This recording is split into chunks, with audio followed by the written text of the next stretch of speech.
This news is funded by viewers like you. Please support our work at democracynow.org/give.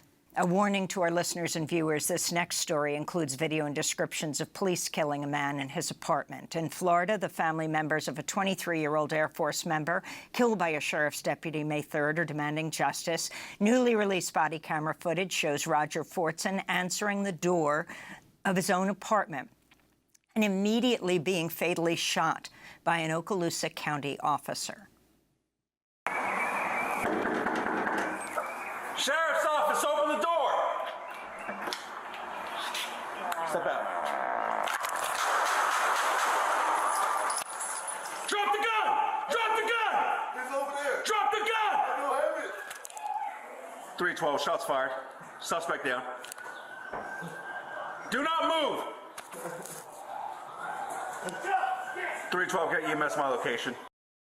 Roger Fortson's relatives say the deputy arrived at the wrong apartment, which authorities have refuted. This is Roger Fortson's mother, Chantameki Fortson.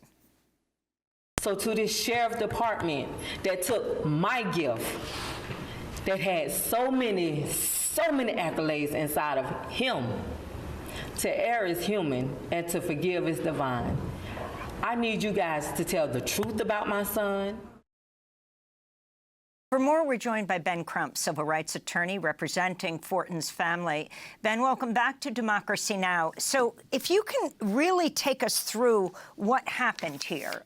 What happened when the airman was on Zoom with his girlfriend, sitting in his apartment? Yes, Amy, it is tragic on so many levels. U.S. Airman Roger Fortson was an American hero. He was a patriot. He was a young man who was doing all the right things. He was trying to provide for his mother, his 10-year-old sister, Harmony, his 16-year-old brother, Andre. He was highly intelligent. He was special ops. He was the best that we had to offer America. And on this day, there was a call about a domestic disturbance. Well, we know it was the wrong apartment for many reasons, but the main one being Roger was in his apartment by himself doing FaceTime video with his girlfriend, and he was the only person. He had his little dog in the apartment. And so the officer came, knocked on the door. Roger and them didn't know who it was. She never heard who it was, but Roger opened the door with his licensed registered gun, because the Second Amendment applies to black people too. And he kept the gun in a down position, opened the door. The officer tells him to step back. He starts to step back, and then immediately he is executed by 6 shots from the sheriff's deputy without giving any verbal command to drop the weapon, put your hands up, or anything. It's not till that young man is lying down, dying, where he says, drop the weapon, drop the weapon. And Roger's even trying to comply after he's been shot. He says, I don't have it, it's over there. And then the FaceTime video of his girlfriend is just horrible, Amy, because you hear him saying, I can't breathe, and you hear the police officer steady barking orders, talking about, don't move, don't move. And we lose this young man, which was one of the brightest lights for his family and our community. You know, Ben Crump, this reminds me of, and many people, of the killing of the 26-year-old accountant, Botham Jean, who was eating ice cream. I think he was watching TV. When a police officer came in 2018, Amber Geiger, she thought she was entering her own apartment in the apartment complex, but she was just confused and entered his apartment and killed him because she said she thought he was an intruder in her apartment. Yeah, it reminds me of Botham Jean. It reminds me of Breonna Taylor. It reminds me of Atiana Jefferson. Any number of black people who were young black people who were just in their apartments minding their business when the police killed them unjustifiably. And this is tragic because that video is so horrific. I mean, he doesn't give him any chance. He immediately starts to shoot and kill him. And so it's raising many issues. And the military needs to make sure his reputation is without stain, as his mother said. The first report went out, Amy said, well, he was killed in self-defense. There was a domestic dispute and so forth. And there's nothing to suggest that. So the Okaloosa Sheriff's Department needs to not try to assassinate his character, now that they have assassinated his person. And we have to honor him as a patriot and a hero and have accountability for this police officer and this apartment complex. At the beginning of the video, they asked the leasing representative, where's the disturbance coming from? She says, I'm not sure. They asked her again, she's still not sure. But then the third time she says, it's an apartment 1401, which is his apartment. And they go and we see what happened, and we will not let them sweep this under the rug. So what are the authorities saying? Can you explain why they went into his apartment? Well, they're saying because they were told it was a domestic dispute, but he was the only one there, him and his dog.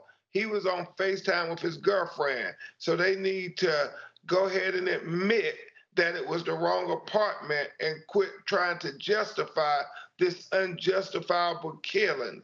I mean, it's just horrible. His funeral is going to be Friday in Atlanta, Georgia, and hopefully by then they won't continue to have this incorrect narrative that they went to the right apartment, because as long as they do that, that is dishonoring his legacy and his commitment to being a person who respected the rules, respected authority, did the right things, and was one of our brightest spots, a true American patriot. And he should be honored and remembered as such. Finally, Ben Crump, the U.S. Special Operations Affairs, I mean, he was a U.S. Airman, released a press release saying our focus is on the senior Airman Fortson's family, providing necessary resources. We respect the legal process and the family's right to secure representation. Can you talk about the significance of the U.S. military acknowledging and monitoring this killing? Well, I think it's very important, as this young African-American airman who was a senior airman, he is part of the military family.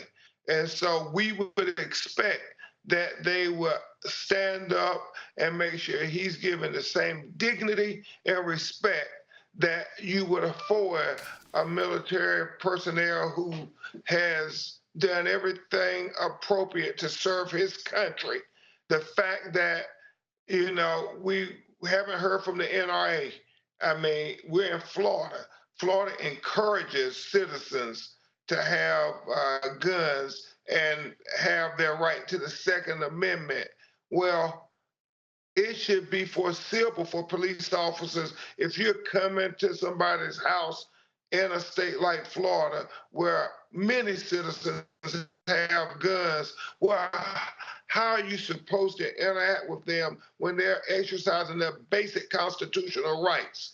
And that's why you have many people in our community saying, hold on, where's the NRA? This is a Second Amendment issue. He was a registered gun owner. He was militarily trained. He was responsible. He respected authority. This is the type of person you would want to have own a gun, but you haven't heard anything from them. So hopefully the military will continue to shine the light on this to make others stand up and decry this tragic killing of this innocent young American patriot.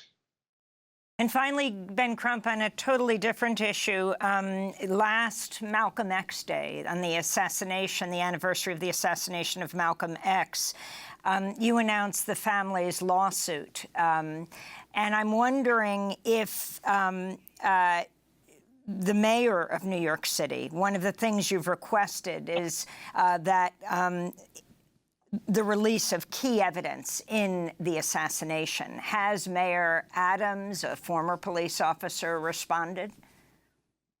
Not in a formal manner, but we expect to have updates for you very soon. Democracy Now! Is funded by viewers like you. Please give today at democracynow.org/give.